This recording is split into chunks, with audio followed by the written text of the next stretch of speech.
ಸ್ಮಶಾನವನ್ನು ಇವತ್ತು ನೋಡಲಿಕ್ಕೆ ರಾಜ್ಯದ ಮೂಲೆ ಮೂಲೆಗಳಿಂದ ಬರ್ತಿದ್ದಾರೆ. ಕೋರ್ಟ್ಗೆಲ್ಲ ಹೋದ್ರು, ಹೈಕೋರ್ಟ್ಗೆಲ್ಲ ಹೋದ್ರು ಅವರು. ಇಲ್ಲ, ಸ್ಮಶಾನಕ್ಕೆ ಬಂದು ನೋಡಿ ಮತ್ತೆ ದುಡ್ಡು ಕೊಡಬೇಕು. ಶಾಲೆ ಆದ ನಂತರ ಯಾರೋ ಒಬ್ಬರು ಬಂದರು, ಮೊನ್ನೆ ಸ್ವಲ್ಪ ಕಿರಿಕಿರಿ ಮಾಡಿದರು. ನಾವು ರಾಮ ಲಕ್ಷ್ಮಣ ಭರತ ಅಂತ 3 ಜನ ಇದ್ದೇವೆ. ಅದು ಎಲ್ಲಿ ಹೋದರೂ ಸಿಗಲಿಕ್ಕಿಲ್ಲ. ಬಾಕಿ ಎಲ್ಲ ಸ್ಮಶಾನ ಅಭಿವೃದ್ಧಿ ಆಗ್ಬೋದು, ರಾಮ ಲಕ್ಷ್ಮಣ ಭರತ ಎಲ್ಲ ಸಿಗೋದಿಲ್ಲ ಅಲ್ವಾ. ಇಂದು ರುದ್ರಭೂಮಿಯನ್ನು ಅಭಿವೃದ್ಧಿಪಡಿಸಿದ್ದೇವೆ. ಅದು ಎಷ್ಟು ಚಂದ ಅಂದರೆ ಅಲ್ಲಿ ಒಳಗೆ ಹೋದರೆ ಸ್ಮಶಾನ ಅಂತೇಳಿ ಗೊತ್ತಾಗೋದಿಲ್ಲ. ನಾನು ಅಲ್ಲಿ ತ್ಯಾಜ್ಯ ನಿರ್ವಹಣೆ ಅದರಿಂದ ನಾನು ಮಾಡ್ತಿರೋದು.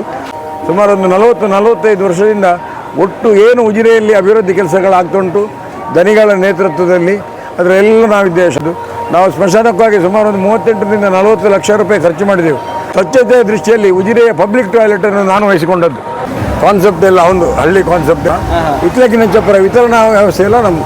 ಇದು ಮಾಡಬೇಕು ಅಂತ ಒಂದು ಐಡಿಯಾ ಕೊಟ್ಟೆ ನಾನು. ಅಂದರೆ ಟೇಬಲ್ ಇಟ್ಟರೆ 3 ಫೀಟ್ ಎತ್ತರದಿಂದ ಎತ್ತಲಿಕ್ಕೆ ಆಗೋದಿಲ್ಲ ಮಕ್ಕಳಿಗೆಲ್ಲ. ಇದು ಸ್ವಲ್ಪ ಎತ್ತಲಿಕ್ಕೆಲ್ಲ ಆರಾಮಾಗ್ತದೆ. ಮತ್ತು ಅದು ಮಾಡಿದರೆ ನನಗೆ ಅದು ಪರ್ಫೆಕ್ಟ್ ಆಗಬೇಕು. ನಾನು ಇರುವವರೆಗೆ ಉಜಿರೆಯ ಸ್ಮಶಾನವನ್ನು ನೋಡಿ ಬನ್ನಿ ನೀವು ಅಂತ ಕಲಿಸ್ತಾರೆ. ಲಾಯಲ ಉಜಿರೆಯ ಬಾರ್ಡರ್ ಉಡುಪಿ ಮತ್ತು ಮಂಗಳೂರಿನ 72 ಬಸ್ಸುಗಳು ನಿಲ್ತವೆ. ನಮ್ಮ ಉಜಿರೆ ಗ್ರಾಮಕ್ಕೆ ನಮ್ಮ ರಾಮಚಂದ್ರ ಶೆಟ್ಟರ್ ಅಂತಂದರೆ ನಮಗೆ ಒಂದು ಮುತ್ತಿದ್ದ ಹಾಗೆ.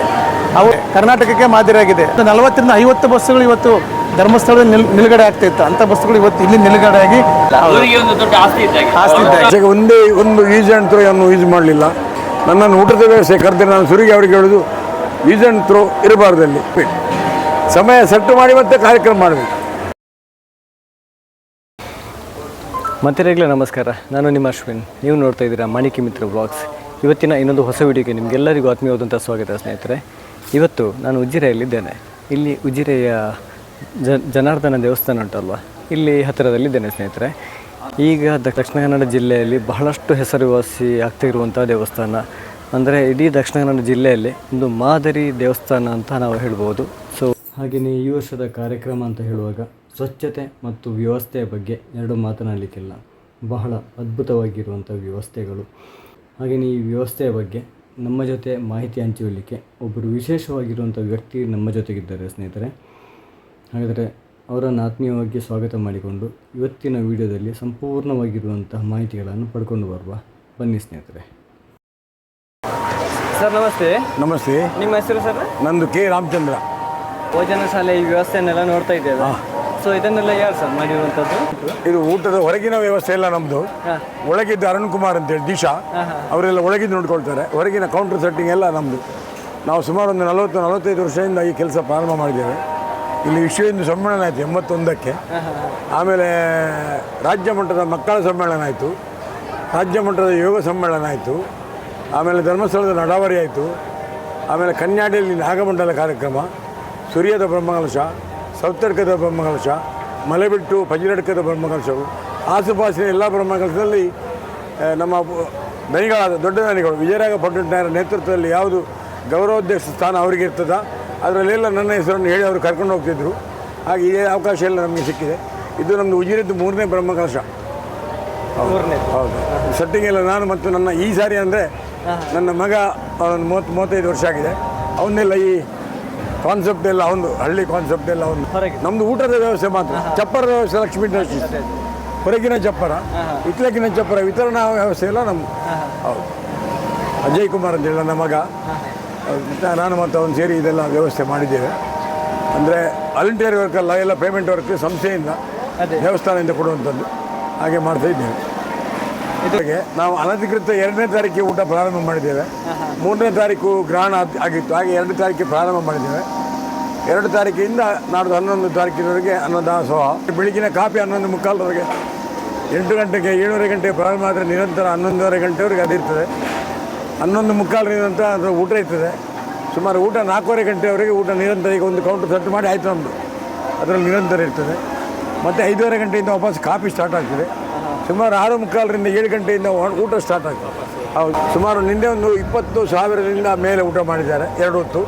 ಮೊನ್ನೆ 25,000 ಪ್ಲಸ್ ಇತ್ತು. ನಿನ್ನೆ ಸುಮಾರು 20,000 ಜನರ ಊಟ ಇತ್ತು. ಇವತ್ತಿಗೆ ಮಧ್ಯಾಹ್ನಕ್ಕೆ ಸುಮಾರು ಒಂದು 8,000 ಜನರ ಊಟ ಆಯಿತು. ಇನ್ನು ರಾತ್ರಿಗೆ ಒಂದು 10,000 ಜನರದ್ದು ಪ್ರಿಪರೇಷನ್ ಮಾತ್ರ ಉಂಟು. ಹೌದಾಗಿ ಬೇರೆ ಬೇರೆ ಅಂದರೆ ನಮಗೆ ತರಕಾರಿ ಎಲ್ಲ ಫ್ರೀ ಬರ್ತಾಯಿದೆ. ಆ ತರಕಾರಿ ಹೇಗೆಲ್ಲ ಉಂಟು ಹಾಗೆ ಮಾಡ್ತಾ ಇದ್ದೇವೆ. ಹೌದು. ಅವ ಮಾಡಿದ್ದು ಕಾನ್ಸೆಪ್ಟ್. ನಾವು ಯಾವಾಗಲೂ ಟೇಬಲ್ ಇಡ್ತಿದ್ದೆವು, ಸ್ಟೀಲ್ ಟೇಬಲು. ಅದು ರಾತ್ರಿ ಸೆಟ್ ಮಾಡಿ ಹೋದರೆ ಬೆಳಿಗ್ಗೆ ಬರುವಾಗ ಅದು ಇರುವುದಿಲ್ಲ. ಹೌದು. ಅದಕ್ಕೆ ಬೇಕಾಗಿ ಸರ್ ಎಲ್ಲ ಅಡಿಕೆ ಮರದಲ್ಲಿ ಇದನ್ನೆಲ್ಲ ಸೆಟ್ ಮಾಡಿದ್ದೇವೆ. ಮತ್ತು ಇದು ಸಹ ಹಾಗೆ ಯಾವಾಗಲೂ ತಗಡು ಶೀಟ್ನಲ್ಲಿ ನಾವು ಕಟ್ತಿದ್ದೇವೆ. ಈ ಸಾರಿ ಎಲ್ಲ ಬಿದಿರಿನ ನ್ಯಾಚುರಲ್ ಬಿದಿರಿನ ವ್ಯವಸ್ಥೆಯಲ್ಲಿ ಚೆಂದ ಕಾಣುವ ಹಾಗೆ ಮಾಡಿದ್ದೇವೆ. ಅದೇ ಅದರ ಜೊತೆಗೆ ವಾಟರ್ ಫಾಲ್, ಅದು ನನ್ನ ಮಗನಿಗೆ ಅದೆಲ್ಲ ಭಾರಿ ಇಷ್ಟ ಅಂತಂದರೆ ನಾವು ವಾಟರ್ ಫಾಲ್ ಮಾಡಿದ್ದೇನೆ. ಅದಕ್ಕೆ ಬೀಳ್ತಾ ಇರುವಂಥ ನೀರು ರಿಟರ್ನ್ ಅದರಲ್ಲಿ ರಿಟರ್ನ್ ಹೋಗಿ ಅದಕ್ಕೆ ಬೀಳ್ತದೆ. 2 ಪಂಪ್ ಹಾಕಿದ್ದೇವೆ ಅದಕ್ಕೆ, 1 ಕಿಲೋವಾಟ್ ಇದ್ದು ಸಬ್ಮರ್ಸಿಬಲ್ ಪಂಪು, ಅದರಲ್ಲಿ ರಿಟರ್ನ್ ಬರ್ತದೆ. ನಾವು ವಾಲಂಟಿಯರ್ ವರ್ಕ್ ಮಾಡಿಸಲಿಲ್ಲ, ಯಾಕಂತ ಹೇಳಿದರೆ ವಾಲಂಟಿಯರ್ ವರ್ಕ್ ಆಗೋದಿಲ್ಲ ಅಂತ ಹೇಳಲ್ಲ, ಫುಲ್ ಡೇ ಮಾಡೋದಿಲ್ಲ ಅವರು. 1 ಗಂಟೆ 2 ಗಂಟೆ 3 ಗಂಟೆ ಮಾಡ್ತಾರೆ, ನಮಗೆ ಬೇಕಾದ ಹಾಗೆ ಆಗೋದಿಲ್ಲ. ಹಾಗೆ ಅದಕ್ಕೆ ಬೇಕಾಗಿ ನಾವು ಎಲ್ಲ ಲೇಬರಲ್ಲೇ ಮಾಡಿಸಿದ್ವಿ. ವಾಲಂಟಿಯರ್ ವರ್ಕ್ ಭಾರಿ ಕಡಿಮೆ, ಎಲ್ಲ ಲೇಬರ್ ಜಾಸ್ತಿ. ನಾವು ಬರುವಾಗಲೇ ಮೇನ್ ಇಲ್ಲಿ ಅಟ್ರಾಕ್ಷನ್ ಈ ಒಂದು ಸಿಸ್ಟಮ್. ಹೌದು ಸರ್, ಹೌದು ಸರ್, ಹೌದು ಸರ್, ಅಲ್ಲಿ ಅಡಿಗೆ ಹೌದು ರೆಡಿ ಆಗ್ತದೆ. ಹೌದು, ಇದು ಬಹುಶಃ ನಾನು ಹೋದ ಈಗ 40-45 ವರ್ಷ ನನ್ನ ಅನುಭವದಲ್ಲಿ ಇದು ಫಸ್ಟ್ ಮಾಡಿದ್ದು. ಅಂದರೆ ಈ ಥರ ಮಾಡಿದ್ದು, ಅಂದರೆ ಎಲ್ಲ ಇದು ಮಾಡಬೇಕು ಅಂತ ಒಂದು ಐಡಿಯಾ ಕೊಟ್ಟೆ ನಾನು. ಟೇಬಲ್ ಬೇಡ ಇದಕ್ಕೆ ಮಾಡುವ ಅಂತೇಳಿ.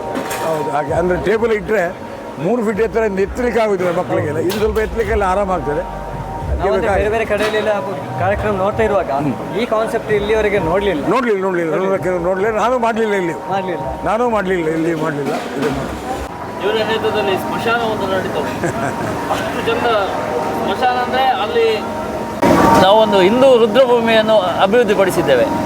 ಅದು ಎಷ್ಟು ಚಂದ ಅಂದರೆ ಅಲ್ಲಿ ಒಳಗೆ ಹೋದರೆ ಸ್ಮಶಾನ ಅಂತೇಳಿ ಗೊತ್ತಾಗೋದಿಲ್ಲ. ಅದು ಯಾವುದೋ ಒಂದು ಪಾರ್ಕಿಗೆ ಹೋದಾಗ ಇಲ್ಲದೆ ಯಾವುದೋ ಒಂದು ಕ್ಷೇತ್ರಕ್ಕೆ ಹೋದಾಗೆ ಕಾಣ್ತದೆ.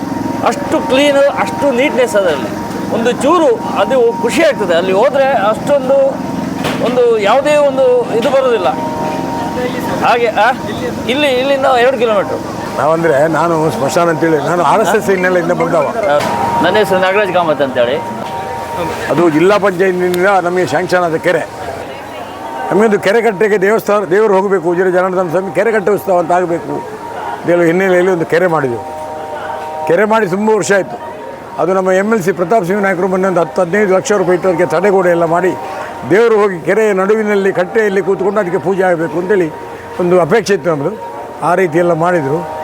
ಕಡೆಗೆ ಸ್ವಲ್ಪ ಜಾಗ ಉಳಿತು, ಅದಕ್ಕೆ ಇವರ ಅಣ್ಣ ಕಾಂಟ್ರಾಕ್ಟರ್ ಮಂಜುನಾಥ್ ಕಾಮತ್ ಅಂತೇಳಿ ಸ್ವಲ್ಪ ಜಾಗ ಉಳಿತು.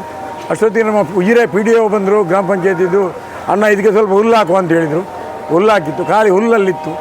ನನಗೆ ಮೊನ್ನೆ ಜಾತ್ರೆಗೆ ಜನವರಿಯಲ್ಲಿ ಜಾತ್ರೆ ಆಗ್ತದೆ ಇಲ್ಲಿ. ಆವಾಗ ನನಗೆ ಖಂಡಿತ ಇದನ್ನೊಂದು ಚೆಂದ ಗಾರ್ಡನ್ ಆಗಿ ಮಾಡಬೇಕು, ಎಲ್ಲ ಸೂರ್ಯಕ್ಕೆ ಹೋಗೋ ಭಕ್ತರೊಮ್ಮೆ ಈ ತಿರುಗಿ ನೋಡಬೇಕು ಅಂತೇಳಿ ಮಾಡಿ ಅದು ಸಹ ಚೆಂದ ಗಾರ್ಡನ್ ಎಲ್ಲ ಮಾಡಿದ್ದೇವೆ. ಅಂದರೆ ನನಗಂತೂ ಅದೊಂದು ಹುಮ್ಮಸ್ಸು ಜಾಸ್ತಿ. ಮತ್ತು ಅದು ಮಾಡಿದರೆ ನನಗೆ ಅದು ಪರ್ಫೆಕ್ಟ್ ಆಗಬೇಕು. ನಾನು ಇರುವವರೆಗೆ ಈಗ ಸಹ ಹಾಗೆ ನೀರು ಹಾಕಲಿಕ್ಕೆ ಜನ ಮಾಡಿದ್ದೇನೆ. ಸ್ಮಶಾನದಲ್ಲಿ ಸಹ ಹಾಗೆ ನಾನೀಗ ನನ್ನೊಂದು ಕಾಲು ನೋವಾಗಿ ಸ್ಮಶಾನಕ್ಕೆ ಹೋಗಿ 1.5 ತಿಂಗಳಾಯಿತು ಹೋಗದೆ. ದೇವರ ದಯದಲ್ಲಿ ನನ್ನ ಕಾಲು ನೋವು ಆದ ನಂತರ ಸ್ಮಶಾನಕ್ಕೆ ಬಾಡಿ ಬರಲಿಲ್ಲ. ಅದೊಂದು ದೇವರ ಒಂದು ಒಂದು ಒಳ್ಳೆ ವಿಷಯ ಅದು. ಯಾಕಂದರೆ ನನಗೆ ಪುರುಸೋತು ಇಲ್ಲ, ಈ ಬ್ರಹ್ಮಕಲಶ ಸುರ ಆಗಿದೆ, ಬಾಡಿಗಳು ಇಲ್ಲ. ಅದು ಒಂದು ಒಳ್ಳೆಯ ದೇವರ ಒಂದು ಕೊಡುಗೆ ನಮಗೆ. ಹೌದೌದು, ಅದನ್ನೆಲ್ಲ ಹೇಳಿ ರೂಪಾಯಲ್ಲಿ ಹೆಣ ಸುಡಲಿಕ್ಕೆ ಆಗ್ತಿತ್ತು. ಅದರ ಜನರ ಹತ್ರ 100 ರೂಪಾಯಿ ಇರಲಿಲ್ಲ. ಆಗ ಅದು ಸ್ಮಶಾನದ ಕಾನ್ಸೆಪ್ಟಿಗೆ ಹೇಳಿದ್ದು. 100 ರೂಪಾಯಿ ಸಮೇತ ಇಲ್ಲ, ಎಲ್ಲೆಲ್ಲಿಂದ ಹೊತ್ತುಕೊಂಡು ಬರಬೇಕು ನಾವು. ಆವಾಗ ಆ್ಯಂಬುಲೆನ್ಸ್ ಇಲ್ಲ, ಸ್ಟ್ರೆಚ್ಚರ್ ಇಲ್ಲ. ಎಲ್ಲೆಲ್ಲಿ ನಮ್ಮ ಸ್ವಯಂಸೇವಕರು ಒಂದು 5-10 ಜನರ ತಂಡ ಇತ್ತು. 3 ಕಿಲೋಮೀಟರ್ 4 ಕಿಲೋಮೀಟರ್ನ ಹೊತ್ತುಕೊಂಡು ಬಂದು ನಾವು ಸ್ಮಶಾನದಲ್ಲಿ ಹೆಣ ಸುಡ್ತಿದ್ದೆವು. ಅದೇ ಒಂದು ಕಾನ್ಸೆಪ್ಟನ್ನು ಇಟ್ಟುಕೊಂಡು ಮತ್ತೆ ನಾವು ಸರಿ ಮಾಡ್ತಾ ಬಂದೆವು. ಹೌದೌದು. ಮತ್ತು ಧರ್ಮಸ್ಥಳದ ಗ್ರಾಮಾಭಿವೃದ್ಧಿ ಯೋಜನೆಯಲ್ಲಿ ಸಮುದಾಯ ಅಭಿವೃದ್ಧಿ ಅಂತೇಳಿ ಆಯಿತು. ಅಲ್ಲಿ ಅವರು ಸ್ಮಶಾನ ಅಭಿವೃದ್ಧಿಗೆ ಅಂತೇಳಿ ಹಣ ಕೊಡಲಿಕ್ಕೆ ಶುರು ಮಾಡಿದರು. ಹಾಗೆ ಅವರ ನೇತೃತ್ವದಲ್ಲಿ ವಾಪಸ್ ಅಭಿವೃದ್ಧಿ ಮಾಡಿದೆವು. ವಾಪಸ್ ಅದು ಪಾಳು ಬಿತ್ತು. 2013ರಲ್ಲಿ ವಾಪಸ್ ರಿನಿವೇಷನ್ ಮಾಡಿದೆವು. ಆನಂತರ 2013 ನಂತರ ಇಷ್ಟು ತನಕ ಪರ್ಫೆಕ್ಟ್ ಉಂಟು. ಯಾಕಂದರೆ ಫುಲ್ ಮ್ಯಾನೇಜ್ಮೆಂಟ್ ನಮ್ಮದೇ. ನಾವು ರಾಮ ಲಕ್ಷ್ಮಣ ಭರತ ಅಂತ 3 ಜನ ಇದ್ದೇವೆ. ಅದು ಎಲ್ಲಿ ಹೋದರೂ ಸಿಗಲಿಕ್ಕಿಲ್ಲ. ಬಾಕಿ ಕಡೆ ಎಲ್ಲ ಸ್ಮಶಾನ ಅಭಿವೃದ್ಧಿ ಆಗ್ಬೋದು, ರಾಮ ಲಕ್ಷ್ಮಣ ಭರತ ಎಲ್ಲ ಸಿಗೋದಿಲ್ಲ ಅಲ್ವಾ ದರಿಗಳೇ? ಹೌದು. ನಾನು ಶೆಟ್ಟಿ, ಹೌದು, ಇನ್ನೊಬ್ಬರು ಸಫಲ್ಯ, ಮತ್ತೊಬ್ಬರು ಗೌಡ್ರು, 3 ಜನ ಇದ್ದೇವೆ. ಅದು ನಾವು ಏಕಮನಸ್ಕರು. ಸುಮಾರು ಒಂದು 40-45 ವರ್ಷದಿಂದ ಒಟ್ಟು ಏನು ಉಜಿರೆಯಲ್ಲಿ ಅಭಿವೃದ್ಧಿ ಕೆಲಸಗಳಾಗ್ತುಂಟು ದನಿಗಳ ನೇತೃತ್ವದಲ್ಲಿ ಅದರೆಲ್ಲ ನಾವಿದ್ದೇವೆ. ಶಾರದಾ ಮಂಟಪ ಇರ್ಬೋದು, ದೇವಸ್ಥಾನ ಇರ್ಬೋದು. ದೇವಸ್ಥಾನದ 3ನೇ ಬ್ರಹ್ಮಕಲಶದ ಒಂದು ನನಗೆ ಒಂದು ಅವಕಾಶ ಸಿಕ್ಕಿದೆ. ಹೌದು, ದೇವರ ಅನುಗ್ರಹ ಸಿಕ್ಕಿದೆ. ಹಾಗೆ ಅದು ಮಾಡ್ತಾಯಿದ್ದೇವೆ. ಹಾಗೆ ಎಲ್ಲ ಸ್ವಯಂ ಸೇವಕರು ಸೇರಿ, ಒಬ್ಬೊಬ್ಬರಿಂದ ಆಗುವಂಥದ್ದಲ್ಲ, ಎಲ್ಲ 10 ಕೈಗಳು ಸೇರಿ ಮಾಡಿದ್ದಂಥದ್ದು. ನಾವು ಸ್ಮಶಾನಕ್ಕಾಗಿ ಸುಮಾರು ಒಂದು 38-40 ಲಕ್ಷ ರೂಪಾಯಿ ಖರ್ಚು ಮಾಡಿದೆವು. ಹೊರಗೆ ಹೋಗಿ ಕಲೆಕ್ಷನ್ ಮಾಡಲಿಲ್ಲ, ಸ್ಮಶಾನಕ್ಕೆ ಬಂದು ನೋಡಿ ಮತ್ತೆ ದುಡ್ಡು ಕೊಡಬೇಕು. ಹೊರಗೆ ಹೋಗಿ ಸ್ಮಶಾನ ಮಾಡ್ತಾಯಿದ್ದೇವೆ ದುಡ್ಡು ಕೊಡಿ ಅಂತ ಯಾರ ಹತ್ರ ಹೋಗಿಲ್ಲ. ನೀವು ಬನ್ನಿ ಅಲ್ಲಿಗೆ ನೋಡಿ ಮತ್ತೆ ನಮಗೆ ಕಲೆಕ್ಷನ್ ಕೊಡಿ. ಸುಮಾರು 40 ಲಕ್ಷ ರೂಪಾಯಿ MLA, MP, MLCಗಳು ಎಲ್ಲ ಫಂಡ್ ಕೊಟ್ಟರು. ಒಳ್ಳೆ ಅಭಿವೃದ್ಧಿ ಮಾಡಿದ್ದೀವಿ. ಹಾಗೆ ಸಂಜೆ 6 ಗಂಟೆಗೆ ಬಂದರೆ ಫೋನ್ ಬಂದರೆ ಸಮೇತ ನಾವು ರಾತ್ರಿ ಮಾಡ್ತೇವೆ. 6 ಗಂಟೆ ನಂತರ ಫೋನ್ ಬಂದರೆ ಮಾಡೋದಿಲ್ಲ. 6 ಗಂಟೆ ಒಳಗೆ ಫೋನ್ ಬಂದರೆ ಎಷ್ಟು ರಾತ್ರಿ ಆದರೂ ನಾವು ಮಾಡ್ತೇವೆ. ಯಾಕಂದ್ರೆ ಅನಿವಾರ್ಯ ಇರ್ತದೆ ಕೆಲವು ಸಾರಿ, ಹಾಗೆ ಮಾಡ್ತೇವೆ ನಾವು. ಆ ಪಾಪದವ್ರದಿಂದ ನಾವು ವರ್ಷಕ್ಕೆ ಸುಮಾರು ಒಂದು 12 ಬಾಡಿಯನ್ನು ನಾವು ಫ್ರೀ ಮಾಡ್ತೇವೆ. ಇಂಥವರೆಲ್ಲ ಕೊಡ್ತಾರೆ, ನಮಗೆ ಗೆರಟೆ ಕೊಡ್ತಾರೆ, ಕಟ್ಟಿಗೆ ಕೊಡ್ತಾರೆ, ಕೆಲವರು ಹೀಗೆ ಕೊಡ್ತಾರೆ. ಸ್ವಲ್ಪ ದುಡ್ಡು ಸಿಟ್ಟರೆ ಇಟ್ಕೊಳ್ಳಿ, ಒಳ್ಳೆ ಕೆಲಸ ಮಾಡ್ತಿದ್ದೀರಿ ನೀವು ಅಂತೇಳಿ ಇಟ್ಕೊಳ್ಳಿ ಅಂತೇಳಿ. ಮೊನ್ನೆ ಒಂದು ಇಲ್ಲಿ ಒಬ್ಬರು MG ಶೆಟ್ರು ಅಂತೇಳಿ ಇನ್ಶೂರೆನ್ಸ್ ಏಜೆಂಟ್ ಒಬ್ಬರು ಇದ್ದರು, ಅವರು ತೀರಿ ಹೋದರು.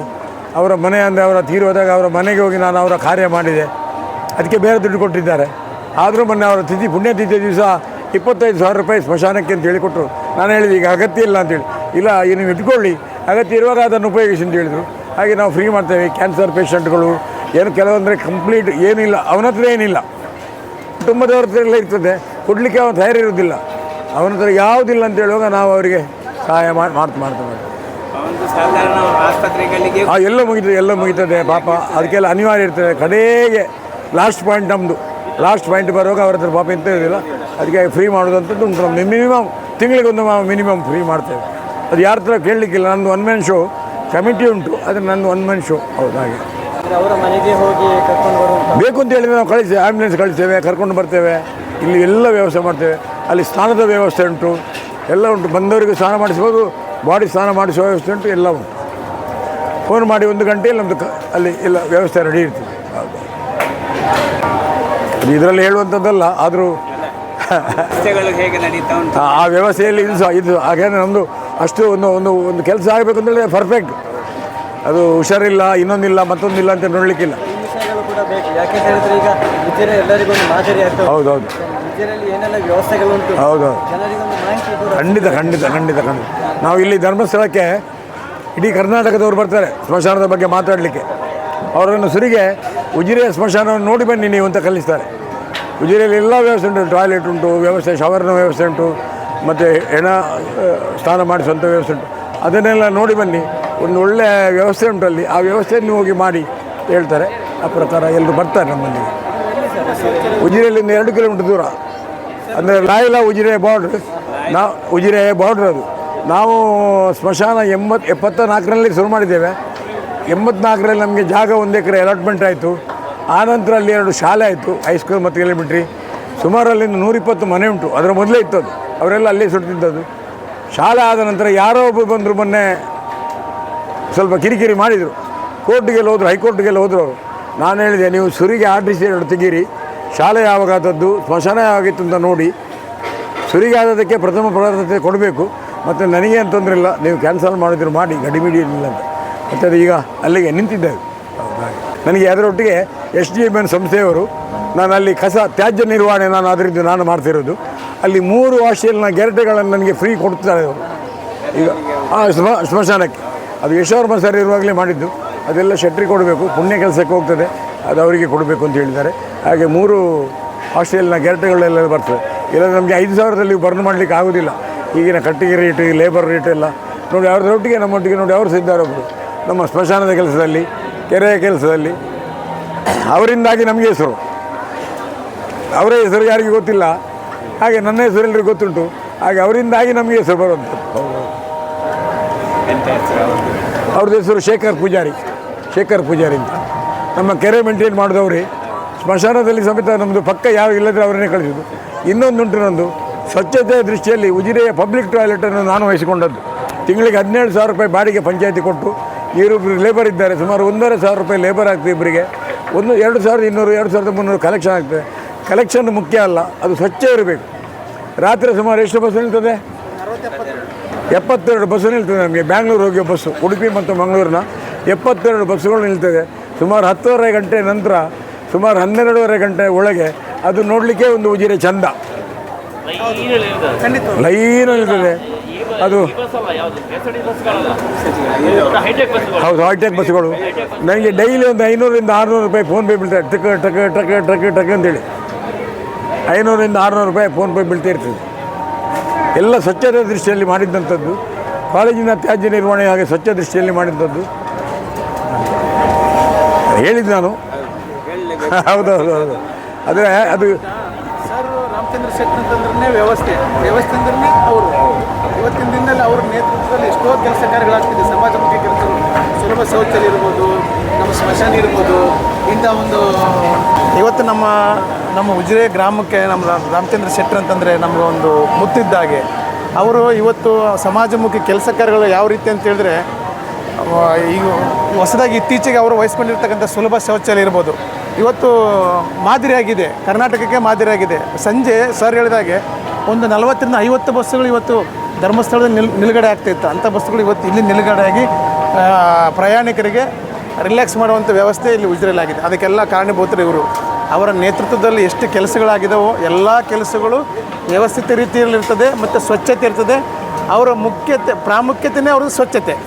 ಹಾಗೆ ಅವರದೊಂದು ಕೆಲಸ ಕಾರ್ಯಗಳೇ ಹಾಗೆ ಒಂದು ಮಾದರಿಯಾಗಿ ಕೆಲಸ ಎಲ್ಲ ಅಂತವರೇ ಇದ್ರೆ ಖಂಡಿತವಾಗ್ಲು ಯಾವುದು ಸಮಸ್ಯೆ ಬರ್ಲಿಕ್ಕಿಲ್ಲ. ಅವರಿಗೆ ಒಂದು ದೊಡ್ಡ ಆಸ್ತಿ ಇದ್ದಾಗೆ. ಆಸ್ತಿ ಇದ್ದಾಗೆ. ಹಾಗೆ ಅಂತ ಹೇಳಿ ಭಾರಿ ಇದೆಲ್ಲ ಇಲ್ಲ. ಯಾವ್ದು ಭಾರಿ ಒಬ್ಬ ಕ್ಲೀನ್ ಮಾಡುವ ಬಾಕಿ ಅವರೆಲ್ಲ ಹಾಕುವವರೇ ಆದ್ರೆ ಅದು ಭಾರಿ ಕಷ್ಟ. ಇವತ್ತು ಸ್ಮಶಾನವನ್ನು ಇವತ್ತು ನೋಡಲಿಕ್ಕೆ ರಾಜ್ಯದ ಮೂಲೆಗಳಿಂದ ಬರ್ತಿದ್ದಾರೆ. ಅದನ್ನು ನೋಡಿ ಮಾದರಿಯಾಗಿ ಅವರವರ ಗ್ರಾಮಗಳಲ್ಲಿ ಅವರವರ ಜಿಲ್ಲೆಗಳಲ್ಲಿ ಅದನ್ನು ಅನುಸರಿಸಲಿಕ್ಕೆ ತುಂಬ ಒಂದು ಮಾದರಿಯಾಗಿ ಇವತ್ತು ನಮ್ಮ ಉಜಿರೆ ಈ ಮಟ್ಟಿಗೆ ಬೆಳೆದಿದೆ ಅಂತ ಹೇಳಲಿಕ್ಕೆ ತುಂಬ ಸಂತೋಷ ಆಗ್ತಿದೆ. ಖಂಡಿತವಾಗ್ಲೂ ಅವರು ನಮಗೆಲ್ಲ ಮಾರ್ಗದರ್ಶಕರು ಮತ್ತು ಅವ್ರ ವ್ಯವಸ್ಥೆನೂ ತುಂಬ ಒಳ್ಳೆ ರೀತಿಯಲ್ಲಿ ಇರ್ತದೆ. ಮಾರ್ಗದರ್ಶನ ಮಾಡೋದಲ್ಲ, ಅವರು ಹಿಡಿದು ಕೆಲಸ ಮಾಡಿಸ್ತಾರೆ. ಇನ್ನೊಂದು ಪಾಯಿಂಟ್ ಉಂಟು ಸರ್, ಇನ್ನೊಂದು ಸಮಾಜಮುಖಿ ಪಾಯಿಂಟ್ ಉಂಟು ನಮ್ಮದು. ನಾನು 2013ರಲ್ಲಿ ಇಲ್ಲಿ ಬ್ರಹ್ಮಕಲಶ ಆಯಿತು. 2013ನೇ ಬ್ರಹ್ಮಕಲಶಕ್ಕೆ ಒಂದೇ ಒಂದು ಯೂಸ್ ಆ್ಯಂಡ್ ಥ್ರೋ ಅನ್ನು ಯೂಸ್ ಮಾಡಲಿಲ್ಲ. ಆವತ್ತಿನಿಂದ ಇವತ್ತಿನವರೆಗೆ ಯಾವುದೇ ಎಷ್ಟು ದೊಡ್ಡ ಕಾರ್ಯಕ್ರಮ ಇದ್ದರೂ ನಾನು ಯೂಸ್ ಆ್ಯಂಡ್ ಥ್ರೋ ಇರುವಂಥ ದೊಡ್ಡ ಸಾರ್ವಜನಿಕ ಕಾರ್ಯಕ್ರಮಗಳಿಗೆ ನಾನು ಹೋಗೋದಿಲ್ಲ. ನನ್ನನ್ನು ಊಟದ ವ್ಯವಸ್ಥೆ ಕರೆದ್ರೆ ನಾನು ಸುರಿಗೆ ಅವರಿಗೆ ಹೇಳೋದು ಯೂಸ್ ಆ್ಯಂಡ್ ಥ್ರೋ ಇರಬಾರ್ದಲ್ಲಿ, ರೀಯೂಸ್ ಆಗುವಂಥದ್ದು ಇರಬೇಕು. ಮೊನ್ನೆ ಕನ್ಯಾಡಿಯಲ್ಲಿ ಒಂದು ಸಾಧು ಸಂತರ ಸಮ್ಮೇಳನ ಆಯಿತು. ಸುಮಾರು ಒಂದು 60,000 ಜನರ ಊಟ, ಸುಮಾರು ಒಂದು 20ರಿಂದ 25,000 ಜನರ 2 ಹೊತ್ತಿನ ಟಿಫಿನ್ಗಳು. ಅದಕ್ಕೆ ಅವ್ರು ಹೇಳಿದರು, ನಾನು ಹಾಳೆ ತಟ್ಟೆ ಮಾಡುವ, ತೊಳಿಲಿಕ್ಕೆ ಸುಲಭ ಆಗ್ತದೆ, ಮತ್ತು ಪ್ಲಾಸ್ಟಿಕ್ ಲೋಟೆ ಮಾಡುವ, ಪೇಪರ್ ಲೋಟೆ ಮಾಡುವ, ಅದೆಲ್ಲ ಆಗೋದಿಲ್ಲ ಅಂತ ಹೇಳಿದ್ದಾರೆ. ನನಗೆ 1,000 ಲೋಟೆ ಕೊಡಿ, 2,000 ರೀಯೂಸ್ ಆಗುವಂಥ ಪ್ಲಾಸ್ಟಿಕ್ ಲೋಟೆ ಕೊಡಿ, 10,000 ಸ್ಟೀಲ್ನ ತಟ್ಟೆ ಕೊಡಿ, 10 ಜನ ಕೆಲಸಕ್ಕೆ ಲೇಬರ್ ಕೊಡಿ, ನಾನು ಮಾಡ್ತೇನೆ. ನೀವು ಹೀಗೆ ಮಾಡಿದರೆ 68,000 ರೂಪಾಯಿ ಇದೆಲ್ಲ ಆಗ್ತದೆ. ಯೂಸ್ ಆ್ಯಂಡ್ ಥ್ರೋ ಇದು ಮಾಡಿದರೆ ಸುಮಾರು 3-4 ಲಕ್ಷ ರೂಪಾಯಿ ಆಗ್ತದೆ. ಅಷ್ಟೇ ತ್ಯಾಜ್ಯ ಉತ್ಪತ್ತಿ ಆಗ್ತದೆ.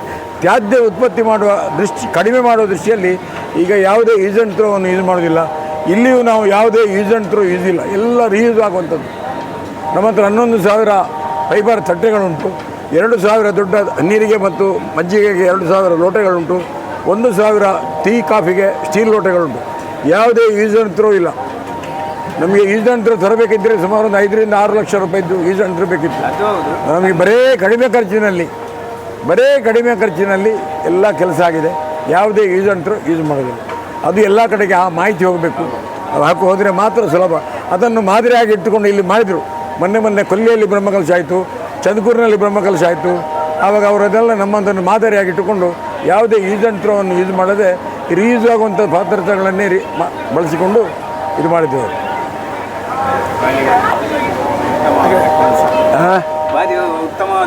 ಹೌದೌದು, ಅದಂದರೆ ಅದು ಕಲ್ಪನೆ ಇಲ್ಲ ಯಾರಿಗೂ, ಅದರ ಬಗ್ಗೆ ಕಲ್ಪನೆ ಇಲ್ಲ.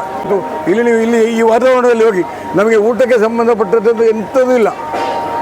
ಒಂದು ಲೋಟ ಇರ್ಬೋದು, ಒಂದು ಮಜ್ಜಿಗೆ ಲೋಟ ಇರ್ಬೋದು, ಒಂದು ಹಾಳೆ ತಟ್ಟೆ ಇರ್ಬೋದು, ಇಲ್ಲವೇ ಇಲ್ಲ. ನಾವು ತರಲೇ ಇಲ್ಲ. ಇಷ್ಟು ದೊಡ್ಡ ಕಾರ್ಯಕ್ರಮ ಆಗುವಾಗ ಭಾರಿ ವಿಶೇಷ. ಒಂದು ಮದುವೆ ಹಾಲ್ಗಳಲ್ಲಿ ನೋಡ್ತೀರಲ್ಲ ಎಷ್ಟೋ ಗೋಣಿಗಟ್ಟಲೆಯಲ್ಲಿ. ನಾನು ಅದಕ್ಕೆ ಅವಕಾಶ ಕೊಡೋದಿಲ್ಲ. ನಮ್ಮ ಮದುವೆ ಕಾರ್ಯಕ್ರಮಗಳೆಲ್ಲ ಕರೀತಾರೆ, ನಾನು ಬಂದು ಸುಧಾರಿಸಿ ಕೊಡಬೇಕು ಅಂತೇಳಿ. ನನಗೆ ಅವ್ರದ್ದು ಟೈಮಿಂಗ್ಸ್ ಕೇಳಲಿಕ್ಕುಂಟು, ಮತ್ತು ನಿಮ್ಮ ಏರಿಯಾ ಎಷ್ಟು ಅಂತ ಕೇಳಲಿಕ್ಕುಂಟು, ನಿಮ್ಮದು ಜನ ಎಷ್ಟು ಅಂತ ಕೇಳಲಿಕ್ಕುಂಟು. 3 ಪಾಯಿಂಟ್ ಕೇಳಲಿಕ್ಕುಂಟು ಅವ್ರದ್ದು. 3 ಪಾಯಿಂಟ್ ಕೇಳಿಕೊಂಡು ಅದಕ್ಕೆ ಬೇಕಾದ ಸಮಯವನ್ನು ನಾವು ಸೆಟ್ ಮಾಡಬೇಕು. ಸಮಯ ಸೆಟ್ ಮಾಡಿ ಮತ್ತೆ ಕಾರ್ಯಕ್ರಮ ಮಾಡಬೇಕು. ಒಟ್ಟು ಮಧ್ಯಾಹ್ನದ ಊಟ ಅಂತ ಹೇಳಿದರೆ 1.5 ಗಂಟೆ ಕೊಡೋದಲ್ಲ. ಮಧ್ಯಾಹ್ನದ ಊಟ 12 ಗಂಟೆಗೆ ಊಟ ಪ್ರಾರಂಭ ಮಾಡಬೇಕು. ಸಾರ್ವಜನಿಕ ಎಷ್ಟು ಕ್ರೌಡ್ ಬರ್ತದೆ ಅಂತ ಗೊತ್ತಿರೋದಿಲ್ಲ ನಮಗೆ. ಅದು ನಿಧಾನವಾಗಿ ಬರ್ತದೆ. ಅದನ್ನೇ ನೀವು 12 ಗಂಟೆಗೆ ಮಾಡುವಂಥದ್ದನ್ನು 1 ಗಂಟೆಗೆ ಮಾಡಿದರೆ ನಮ್ಮ ಚಪ್ಪರವೂ ಸಾಕಾಗೋದಿಲ್ಲ, ನಮ್ಮ ಕಾರ್ಯಕರ್ತರು ಸಾಕು. ಒಮ್ಮೆಲೆ ಎಲ್ರಿಗೂ ಉಪದ್ರ. ನಾವು ಅಲ್ಲಿ ನೋಡ್ತಾ ಇದ್ದೇವೆ, ಅಲ್ಲಿ ವಾಶ್ ಮಾಡ್ತಾ ಇದ್ದಾರೆ. ಸೊ ಅದು ಹೇಗೆ ಪ್ರತಿಯೊಂದು ಅದರ ಲಕ್ಷ್ಮೀ ಗ್ರೂಪ್ ಮೋಹನನ ಹುಡುಗರೆಲ್ಲ ಪ್ರತಿ ದಿವಸ ನಮಗೆ ಊಟ ಶುರುವಾಗಿ 3 ಗಂಟೆಗೆ ನಾವು ಕೌಂಟ್ರನ್ನು ಚೇಂಜ್ ಮಾಡ್ತೇವೆ. ಚೇಂಜ್ ಮಾಡಿಕೊಂಡ್ರೆ ಅವ್ರದ್ದೊಂದು ತಂಡ ಉಂಟು. ಆ ತಂಡದವರು ಬಂದು ಅದನ್ನು ಗುಡಿಸಿ ನೀರಾಕಿ ವಾಪಸ್ ಇದರಲ್ಲಿ ಒರೆಸ್ತಾರೆ. ಯಾವುದು ಒರೆಸುವ ಬಟ್ಟೆಯಲ್ಲಿ ಒರೆಸ್ತಾರೆ, ಕ್ಲೀನ್ ಮಾಡಿ ಹೋಗ್ತಾರೆ. ನೀಟ್ನೆಸ್ಗೆ ಹೆಸರೇ ಲಕ್ಷ್ಮೀ ಮೋಹನ. ಈಗ ಇಲ್ಲಿ ಒಂದು ಡಿಸೈನ್ ಮಾಡಿದಿರಲ್ಲ ಸರ್, ಹೌದು. ಇಡೀ ಕೃಷಿಕರಿಗೆ ಇದೊಂದು ಮಾದರಿ. ಖಂಡಿತ, ಯಾಕಂದ್ರೆ ಖಂಡಿತ, ದಕ್ಷಿಣ ಕನ್ನಡ ಅಂತ ಹೇಳಿದ್ರೆ ಹೌದು. ಅಡಿಕೆಗೆ ಒಂದು ಪ್ರಾಧಾನ್ಯತೆ ಖಂಡಿತ, ಇರುವಂಥದ್ದು. ಖಂಡಿತ ಸರ್, ಖಂಡಿತ. ಅದಕ್ಕೆ ನಿಮ್ಮ ಈ ಒಂದು ಕಾರ್ಯ ಎಲ್ಲರಿಗೂ ಒಂದು ತಲುಪಬೇಕು ಸರ್. ಈ ಪುಣ್ಯದ ಕಾರ್ಯ ಹೀಗೇನೆ ಮುಂದುವರಿಲಿ ಸರ್. ಧನ್ಯವಾದಗಳು ಸರ್. ಧನ್ಯವಾದ.